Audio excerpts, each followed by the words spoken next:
هو بصراحة الموضوع وسع وبوخ.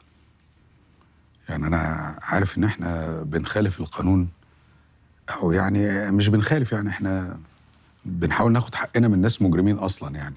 إنما موضوع المخدرات والقتل ده، دي حاجات أكبر منا أو أكبر منا أنا شخصيا يعني. فأنا بقول ربنا يعوض علينا بقى، وحلو أوي لحد كده. أنا كنت عارفة إن الموضوع فيه عقبات بس مش للدرجات دي يعني. طيب، انا اتبسطت معاكوا قوي الفتره اللي فاتت، وخسرت برضو كتير، بس مش مشكله، ربنا بقى عايز كده. انتوا عارفين لو حد قربني من الفلوس انا ممكن بخفة يد ابدلها بورق جرايد. طب لو قربتك من ورق جرايد تقلبه فلوس؟ لا، هو مفيش جرايد بتطبع دلوقتي، كله على النت. طب لو قربتك من الجرايد اللي على النت تقلبها فلوس؟ انت عايز ايه؟ ريح. طب سلام عليكم. لا معاكي. ثانية واحدة، أنا سيد جاب لي فكرة. انا سيد جاب لك فكرة؟ أنت متأكد؟ متأكد أنت ناوي على إيه؟ صفية، لو طلبت منك تزوري دولارات تقدري؟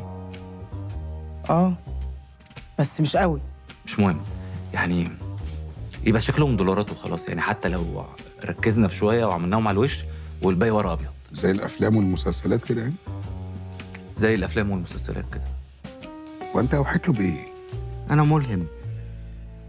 هتعمل إيه؟ استدرج عدوك بما يشتهي ثم اضربه بما لا يتوقع. وعدوك المرة دي عايز فلوس وخدها خلاص. لا، مش فلوس، عايز حاجة تانية خالص. فيها هو فيها بنت، خد يا بنت فيها بنت. فيها يا جدعان، حد يقول لي فيها ايه؟ ولا سطوفه بيصوروا فيلم سيما مع الابحاث. فيلم سيما يا سوكا المجديات. خد يا صاحبي، اوعى ايدك يا عم بالراحه. بقول لك ايه، هو انتوا لا مؤاخذه بتصوروا تمثيليه ولا فيلم؟ فيلم الأرملة والمسحوق الأبيض. هي مش كانت عذراء؟ ما ده الجزء الثاني. طب بقول لك ايه، معاكم مين بقى؟ كريم عبد العزيز وكريم محمود عبد العزيز. ايه الاتنين؟ طب مين البطله؟ ياسمين عبد العزيز.